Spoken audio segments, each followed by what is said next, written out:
Buenas noches, hermanos y hermanas.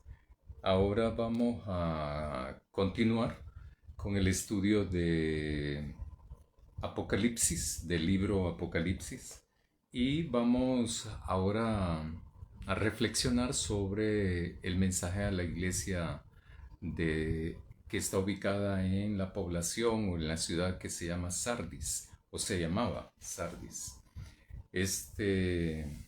Oremos, hermanos y hermanas. Querido Dios y Padre nuestro, queremos agradecerte por el día de ahora, agradecerte por la vida, agradecerte porque tú siempre nos acompañas, nos ayudas, nos fortaleces. Queremos agradecerte por todo eso y te suplicamos que también nos ayudes a entender tu palabra, porque de eso depende también nuestra salvación y de permanecer como pueblo tuyo. Bendícenos, Señor, te lo suplicamos en el nombre de Jesús. Amén. Voy a leer. Siempre estoy leyendo en esta versión latinoamericana, pero ustedes pueden leerlo, ¿verdad? En Reina Valera. Vamos a leer el capítulo número 3 de Apocalipsis. Escribe al ángel de la iglesia en Sardis. Así habla el que tiene los 7 espíritus de Dios y las 7 estrellas. Yo sé lo que vales. Te creen vivo, pero estás muerto. Despiértate y reanima lo que todavía no ha muerto. En realidad, delante de mí, Dios, encuentro muy imperfectas tus obras. Recuerda la enseñanza que recibiste, guárdala y cambia de conducta, pues si no estás despierto, vendré como un ladrón, sin que tú sepas a qué hora. Con todo, en Sardis quedan algunos que no han manchado sus ropas. Estos me acompañarán vestidos de blanco, pues ellos lo merecen. El vencedor vestirá de blanco. Nunca borraré su nombre del libro de la vida. Más bien, lo proclamaré delante de mi Padre y de mis ángeles. El que tenga oídos, escuche este mensaje del Espíritu a las iglesias. Yo les había mencionado en el primer estudio que tuvimos de que el color blanco no significa en Apocalipsis, en la mayor parte de Apocalipsis, no significa lo que nosotros creemos en la actualidad. Ahí es donde nos juega una mala pasada, ¿verdad? El ejercicio de que conceptos actuales se lo queremos aplicar al texto bíblico. Y es al revés la cosa. Lo que necesitamos es saber qué significaba allá para saber qué significa en la actualidad. El blanco en Apocalipsis, en el libro Apocalipsis, significa victoria. Victoria no significa pureza, ¿verdad? Ni pulcritud, ni pureza, ni nada de eso. No tiene nada que ver con eso. En ese sentido, es importante que nosotros tengamos plena conciencia de eso. Cuando leemos la Biblia, no le podemos poner nuestro criterio al texto bíblico, nuestra interpretación al texto bíblico. Es todo lo contrario. Tenemos que estudiarlo, reflexionar el texto bíblico para poder, para poder saber qué significó para aquellas personas y hacer entonces el puente hermenéutico, se llama eso, para la época actual y poder entonces interpretar el mensaje ahora. Sardis era una ciudad que en los siglos anteriores tuvo un gran esplendor por su situación económica, pero también por su situación geográfica. La ciudad de Sardis, la ciudad de Sardis tenía una formación rocosa de que era sumamente inexpugnable.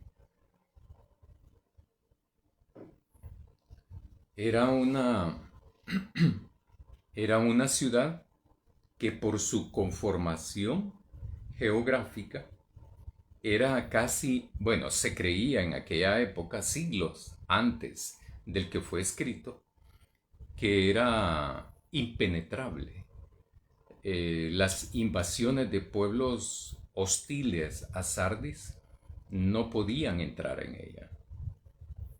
Entonces, eso, esa ciudad era calificada, también tenía mucha fama por eso, ¿verdad? Por ser una ciudad segura, una ciudad próspera. La seguridad le daba prosperidad.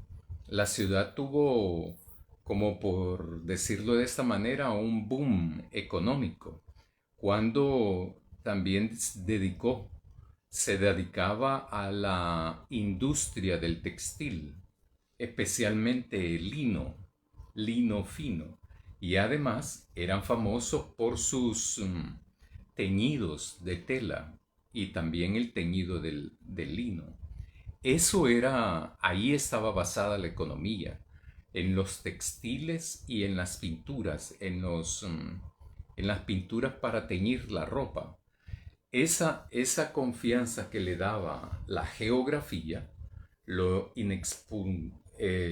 impenetrable, eso le daba una seguridad extrema, extrema a Sardis, porque estaba basada, también dice un comentarista que bien pudo haber sido comparada con Machu Picchu por su conformación geográfica.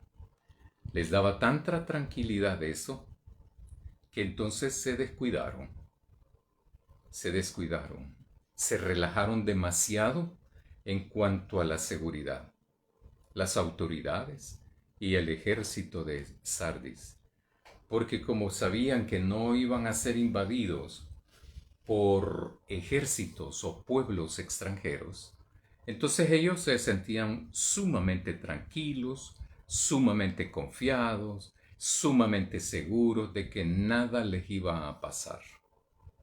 Sin embargo, en el año 549 antes de Cristo, experimentaron la primera invasión exitosa, en donde sí lograron penetrar y destruir la parte de la ciudad y saquear parte de la ciudad. La segunda invasión exitosa fue en el año 216 antes de Cristo, que también fue invadida y también fue saqueada su riqueza. A partir de esas dos experiencias de invasión y destrucción, Sardis entonces cayó estrepitosamente en su situación de hegemonía, como la tenía en el año 540 a.C. Allí eran una de las ciudades más importantes, ¿verdad?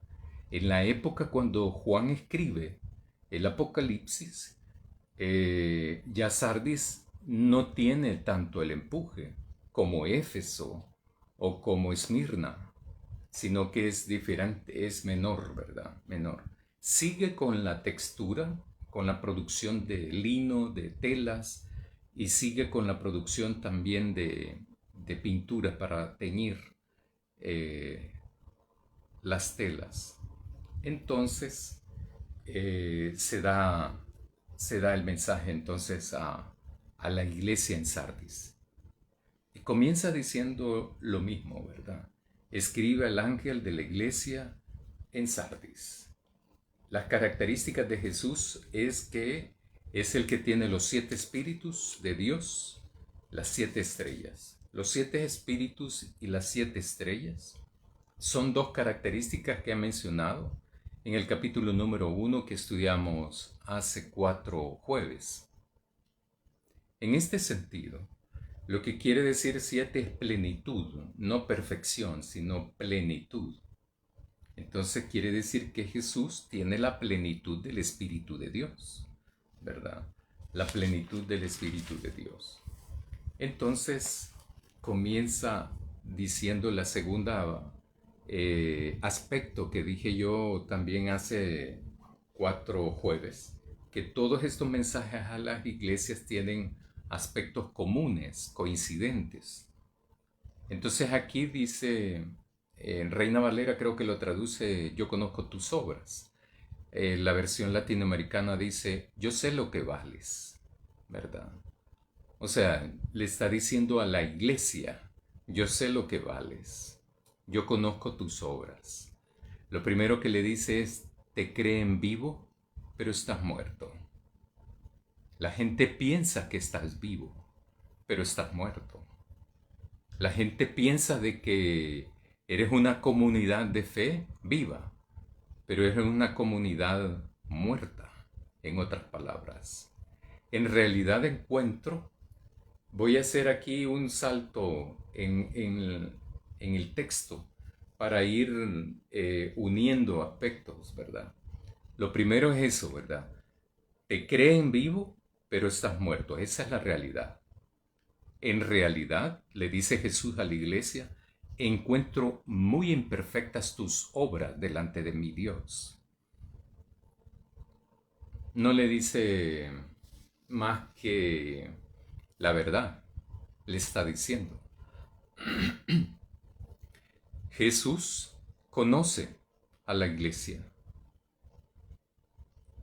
El objetivo de Jesús al enviarle este mensaje a la iglesia de Sardis no es hacerlos sentir mal, no es abochornarlos, avergonzarlos. No tiene sentido eso para Jesús, ¿verdad? Jesús no anda con ese tipo de cosas. Entonces, sino que despierten, ¿verdad? Las dos cosas es, se creen vivos, pero están muertos. Y lo segundo es que en realidad encuentro muy imperfectas tus obras delante de Dios. No está diciendo delante de la demás gente, de las demás personas, sino delante de Dios. Y eso tiene cierta coherencia con lo que está diciendo, porque la apariencia engaña. La apariencia engaña. La gente piensa que está viva la iglesia, pero realmente está muerta. ¿Por qué está muerta? Porque son imperfectas. Su práctica, su vida, sus obras delante de Dios. Posiblemente delante del pueblo no, pero delante de Dios sí. Y como la razón de ser de una iglesia viene de el hacer la voluntad de Dios, no la voluntad a la gente, no la voluntad de la ciudad, Sardis, no de la voluntad también de sus integrantes, sino hacer la voluntad de Dios. Sigue entonces la situación de la congregación, la situación de los hermanos y hermanas en Sardis es sumamente crítica, devastadora, porque morirá si no hacen, si no toman decisiones también radicalmente cruciales. Entonces, aquí no hay que esperar nada para Sardis. No hay que... Más adelante vamos a ver si lo hacemos, ¿verdad? Tal vez mañana, la próxima semana, el próximo año. No, no, no. Aquí no es ese el sentido. No es eso.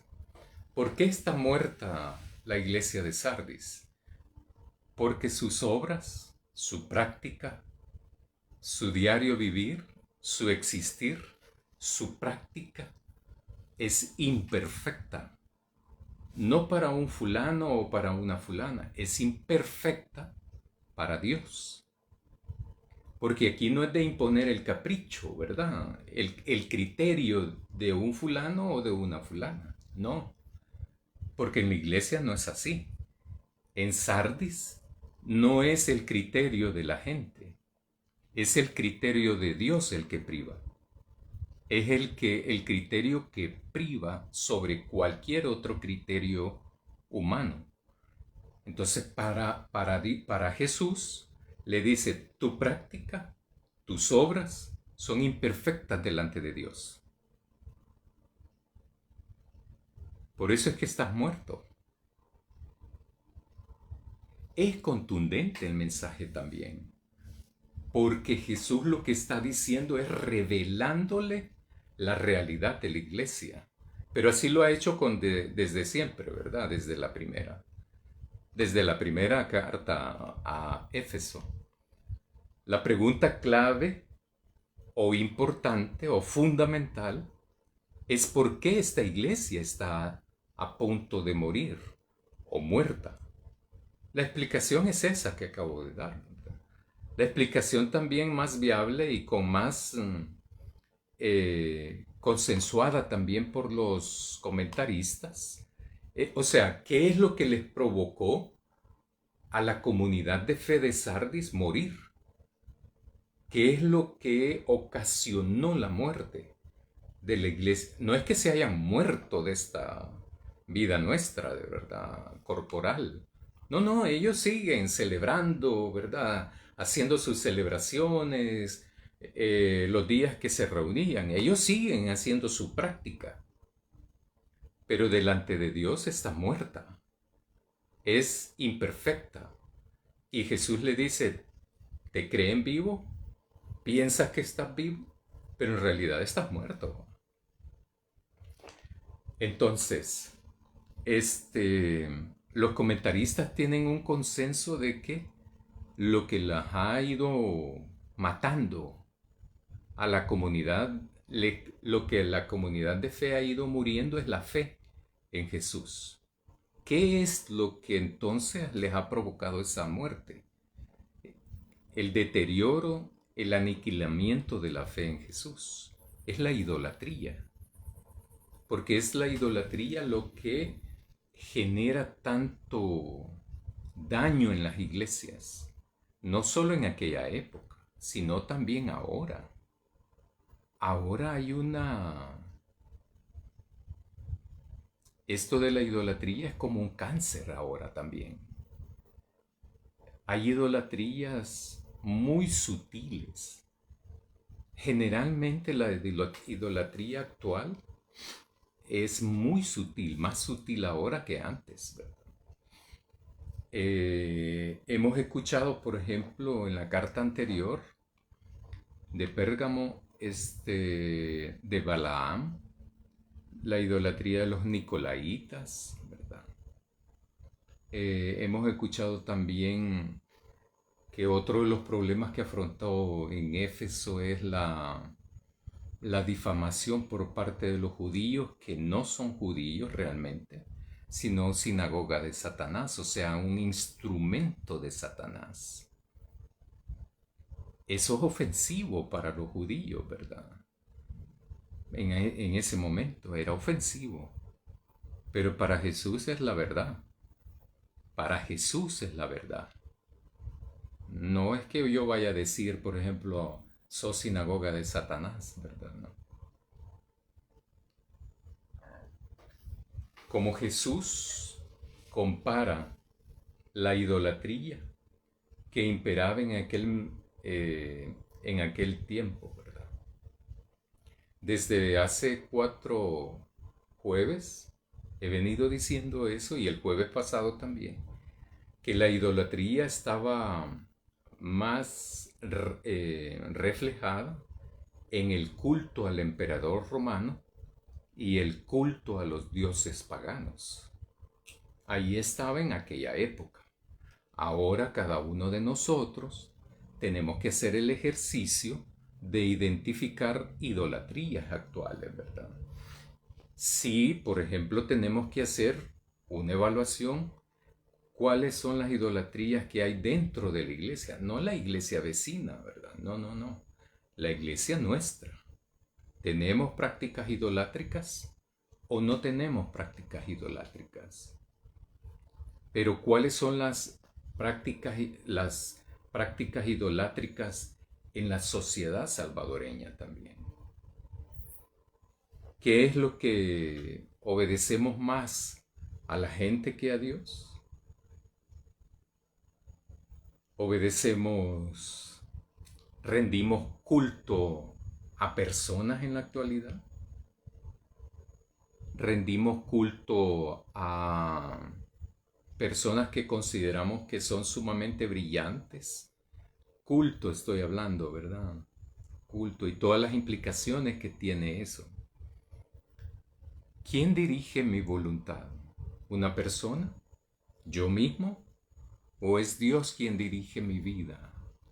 Es que yo le he depositado mi confianza en Dios y por lo tanto no es la gente, no soy yo en mi propio criterio el que dirige mi vida, sino que es basado en la voluntad de Dios que hago mi diario vivir.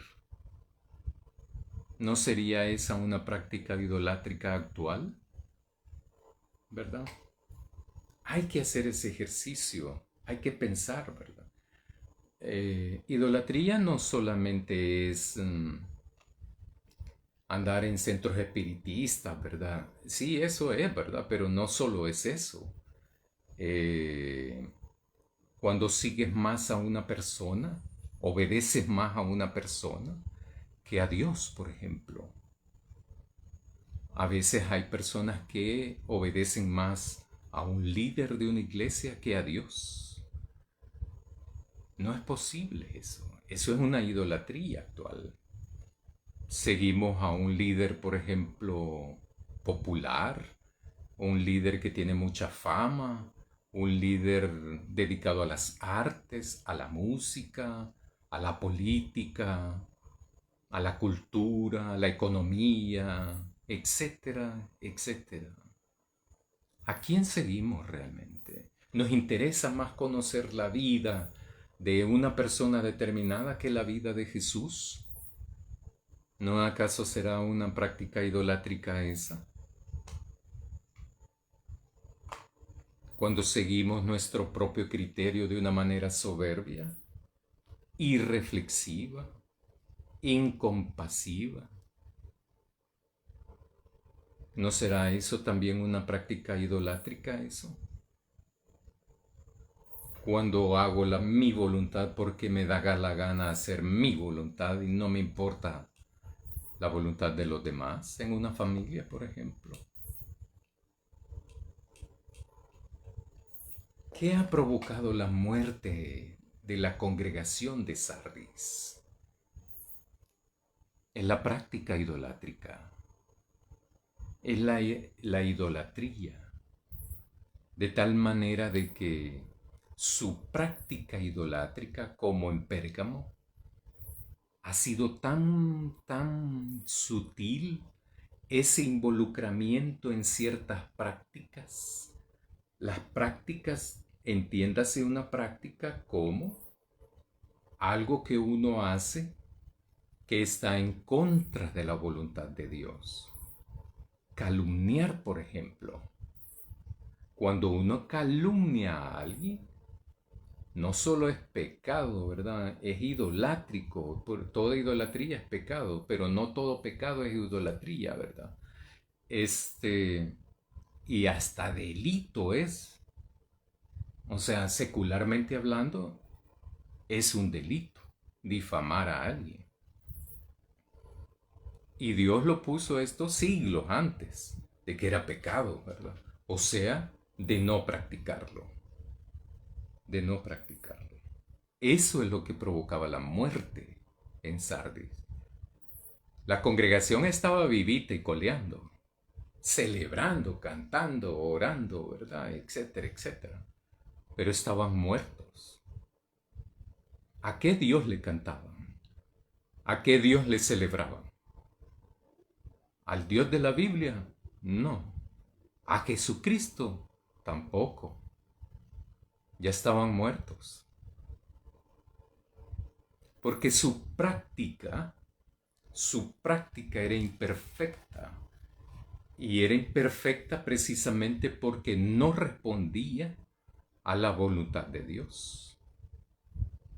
La idolatría en Pérgamo, como decía antes, como en todas las iglesias en Asia Menor, toda toda esa área estaba plagada de idolatría, porque era una zona, una región controlada por el Imperio Romano.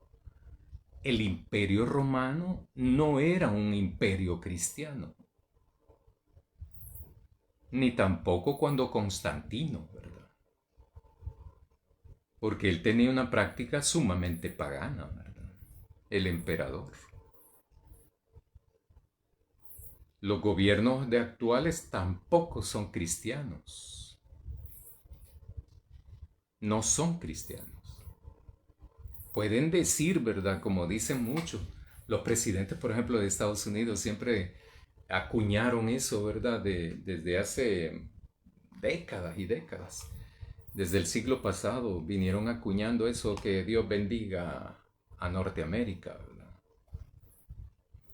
Que era una práctica que hasta Hitler introdujo en su campaña cuando llegó a ganar las elecciones para canciller en Alemania.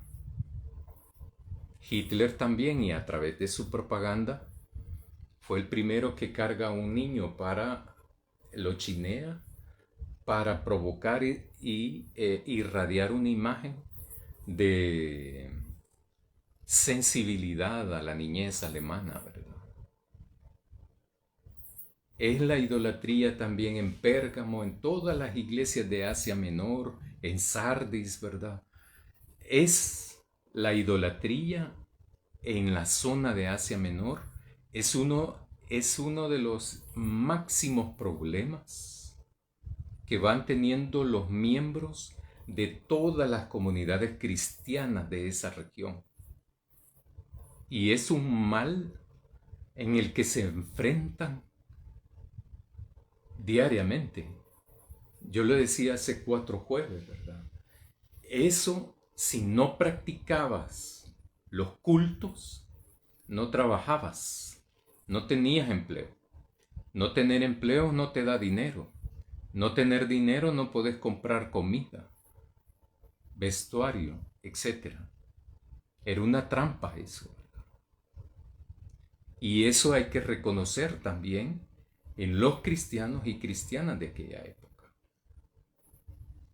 Lo vimos en Pérgamo eso, de que había muchos de la congregación de Pérgamo que empezaron a ir a los cultos paganos, ¿verdad? Y también iban a los cultos cristianos. Para ellos sí realmente eran cultos cristianos, porque venían con una práctica idolátrica que le iba cambiando su estructura de valores, su forma de entender las cosas, ¿verdad?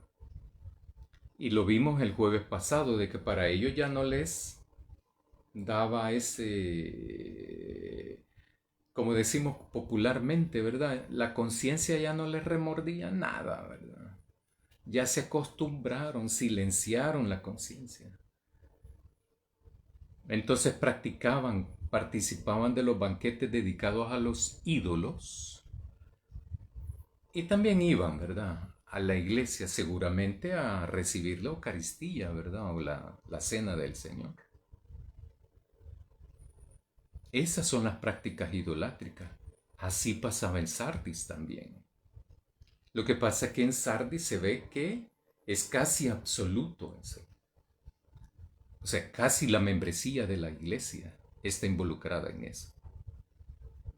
Pero también no le da ningún problema, ¿verdad? Estar allá y estar aquí. Ir al culto, venir a las celebraciones cristianas. Lo ven normal. Hay una palabra que se ha hecho famosa aquí, ¿verdad? En ciertos ámbitos sociales y políticos. La normalización de hechos delictivos. Eso ocurrió desde antes, en la época de la guerra. Por ejemplo, en esa época de la guerra había, había gente de la población salvadoreña en los diferentes, a lo largo y ancho del país, ¿verdad? Como que fuera grandote. Pero en todo el país se decía, por ejemplo, solo 2 muertos hubo. No estuvo bueno. Hubo 20, 30 muertos, estuvo bueno. Se normaliza eso. Nosotros los seres humanos hacemos eso. Normalizar generalmente normalizamos lo negativo, lo perverso, porque es lo que no nos provoca que la conciencia nos, nos tronche, ¿verdad? O que cristianamente hablando es cuando ya estamos en la iglesia, ya hemos hecho un compromiso con Jesús y todo, y entonces el Espíritu Santo donde dice, no, no, no, no, no es así la cosa. Hay que cambiar. Cuando silenciamos al Espíritu Santo, entonces ahí es que morimos en la fe de Jesús. La idolatría es lo que ha ido mermando la fe en Jesucristo. La congregación en Sardis ha perdido la fe en Dios, ha perdido la fe en Jesús por dedicarse a participar en los cultos paganos. Y luego de participar, porque ese es un proceso, ¿verdad? No se da de la noche a la mañana. Luego de participar en cultos paganos, lo que viene es sustituir la fe que se tenía en Jesús, entonces por la fe en el emperador, porque este es el que me da trabajo, este es el que me da seguridad, este es el que me da bienestar. Jesús no, a Jesús ni lo veo.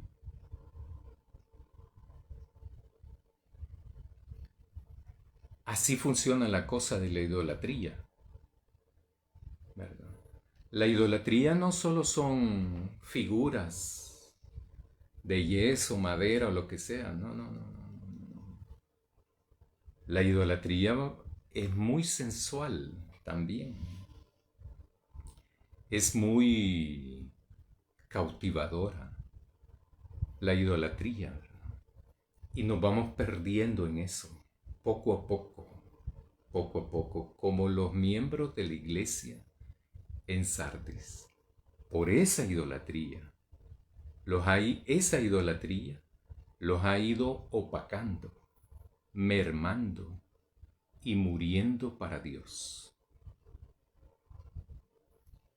Lo que ha muerto es la comunión con Dios también. Si no tengo fe en Dios, si no amo a Dios, también entonces no estoy en comunión con Dios. Si no estoy en comunión con Dios, tampoco soy pueblo de Dios. Tampoco Dios está conmigo. Ahora bien, Jesús, ¿qué es lo que dice al principio? En el versículo 2. Yo sé que vales. Te crees vivo, pero estás muerto. Pero estás muerto. Entonces, si se ha muerto la fe, entonces Jesús le llama a la gente. Jesús les advierte, despiértate a los miembros de Sardis, ¿verdad? Despiértate, reanima lo que todavía no ha muerto. O sea que Jesús les está diciendo que hay algo que todavía no muere, pero es lo ínfimo, es lo pequeño, lo poco, lo minúsculo. Recuerda no les está diciendo que por no haber muerto completamente les va a dar la vida, no está diciendo eso. Y dice también más adelante en los versículos, recuerda la enseñanza que recibiste. O sea, Jesús no va a enseñar ahorita. No les va a venir a volver a recordar los rudimentos de la fe, el ABC de la Biblia. No, no, no, no. No, ya no. Eso ya lo saben. La cosa es profundizar lo que supo, lo que fue enseñado al inicio.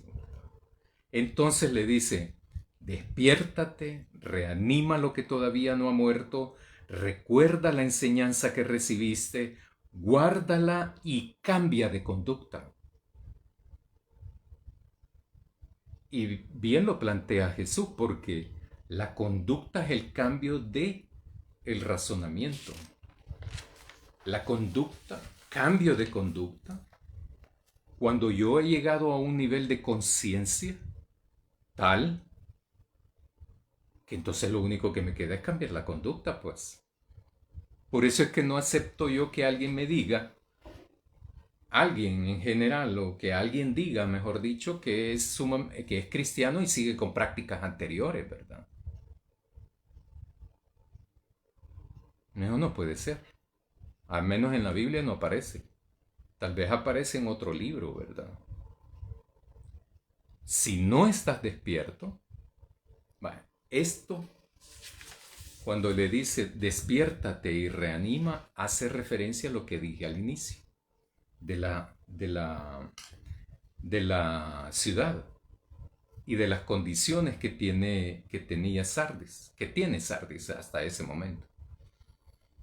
Yo les decía de que las construcciones geográficas, su geografía les permitía a ellos estar relajados, descuidados, relajados, confiados, y por eso los invadieron.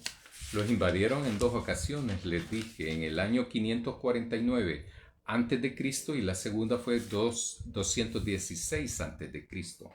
Por eso es que Jesús les dice, despiértate, anímate, recuerda la enseñanza, guárdala y cambia de conducta. Si no estás despierto, si no estás consciente de lo que estás haciendo, de tu condición actual en relación con Dios, si no estás consciente realmente de que tu práctica idolátrica te ha matado la comunión con Dios, si no estás consciente de eso, vendré como un ladrón sin que tú sepas cuándo. Y es bien interesante esto porque Jesús no va a llegar a matarlo, ¿verdad? No piensen eso, ¿verdad? No va a llegar a eso. Tal parece que la inmensa mayoría de la congregación está dormida, confiada. ¿Por qué? Porque no sienten ningún remordimiento de nada. Hacen lo que hacen y no sienten ningún remordimiento de nada. Escuché, por ejemplo, yo estaba viendo un documental y dice alguien, siento más remordimiento cuando atropello a un perro que una persona, ¿verdad? No hay que atropellar a nadie, ni a personas, ni a animales.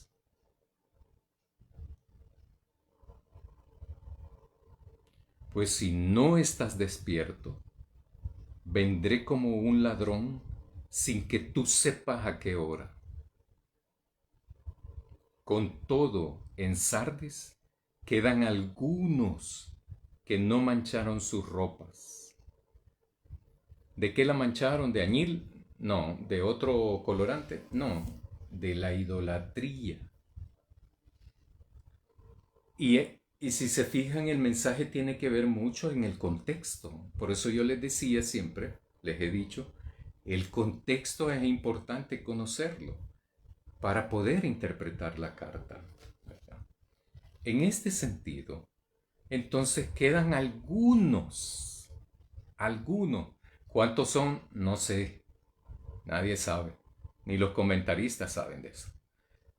Pero es un grupo pequeño el que no se aconta en la actualidad del mensaje, en el presente del mensaje dice que con todo en Sardis quedan algunos que no mancharon sus ropas. Estos me acompañarán vestidos de blanco, pues ellos lo merecen. No dice que a los otros los va a asesinar, ¿verdad? No, no, no, no, no. Lo que pasa es que no van a vivir con Dios. No van a vivir con Dios, ¿verdad? ¿Quiénes son los que van a estar en comunión con Jesús? Los que no se mancharon las vestiduras. El vencedor vestirá de blanco. El vencedor vestirá de su color, de victoria. Nunca borraré su nombre del libro de la vida. El vencedor. Más bien lo proclamaré delante de mi Padre y de mis ángeles. El que tenga oídos, escuche este mensaje del Espíritu a las iglesias. Tal parece que la inmensa mayoría de la congregación de los hermanos y hermanas de Sardis está dormido, está muerto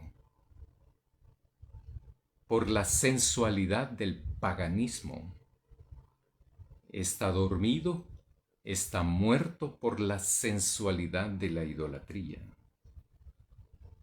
Es que la idolatría antes como en la época actual tiene la capacidad de ir atrayéndonos para luego dominarnos. Una de las características es que los ídolos son creación del ser humano. Todos los ídolos son creación de las personas, de los seres humanos. Nadie más crea ídolos. Los seres humanos son los únicos que crean ídolos. Y miren cómo es el juego perverso de esto, ¿verdad? El ser humano crea un ídolo, le da un poder a ese ídolo y luego este ídolo me domina, me controla. Si no, hay que verlo, ¿verdad? Eso es evidente. Cuando las personas le entregan el poder a un ídolo, hasta se suicidan, ¿verdad? Si el ídolo les dice, mátense, se mueren, se matan, se suicidan. Hay muchos casos de esos, involucrados en iglesias disque cristianas, porque no lo son. Y nunca lo fueron. Entonces, estas prácticas de esas pseudo iglesias cristianas son los que crean estos ídolos y hacen. Eso es un caso extremo, ¿verdad?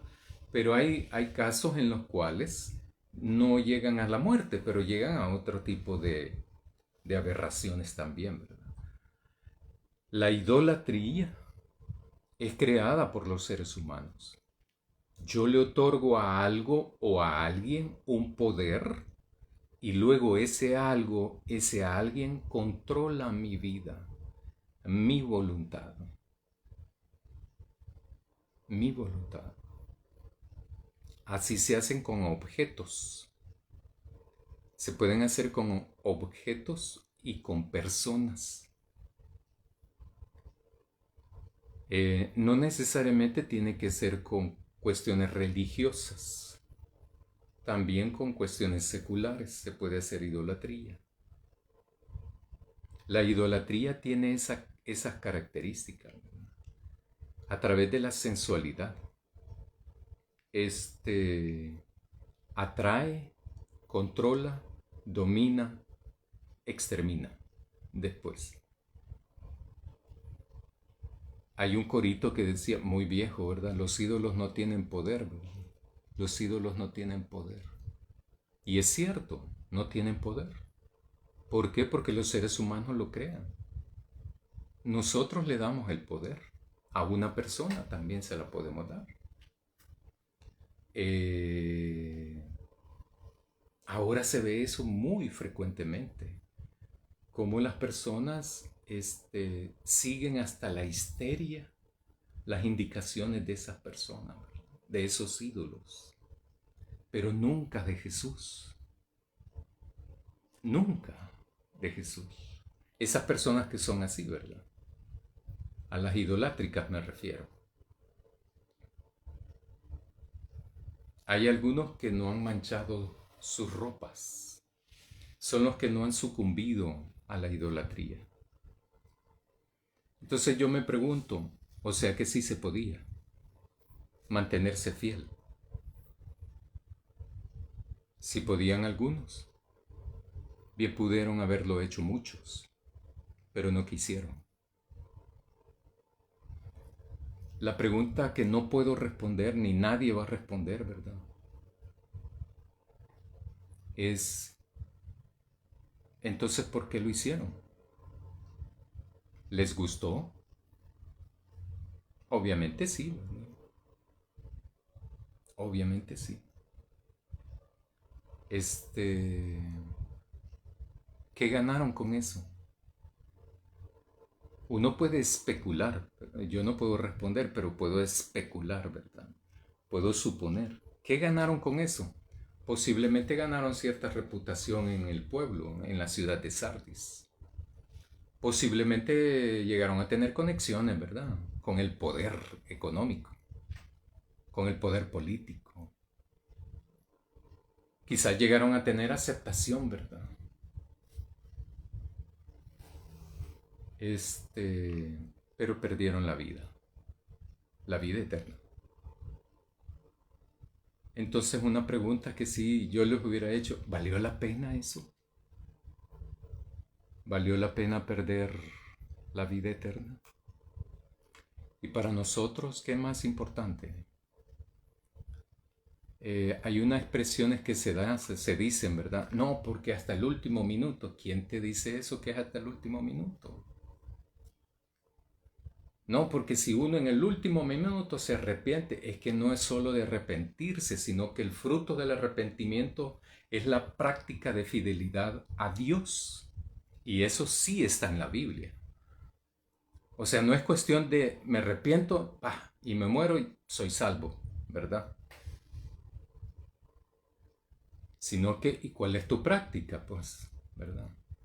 O sea que hay que estudiar esos textos, ¿verdad? Para poder entonces identificar eso. Eh, Aquí el punto es que la práctica de esta gente era idolátrica y era imperfecta delante de Dios. Y por lo tanto no eran parte del pueblo de Dios.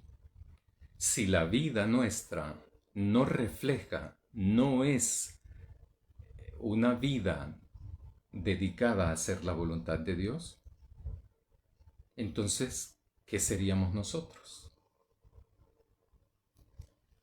¿Andaríamos en un limbo? ¿O qué seríamos?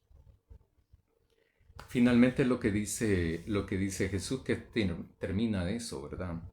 El que tenga oídos, que escuche lo que el Espíritu dice a las iglesias.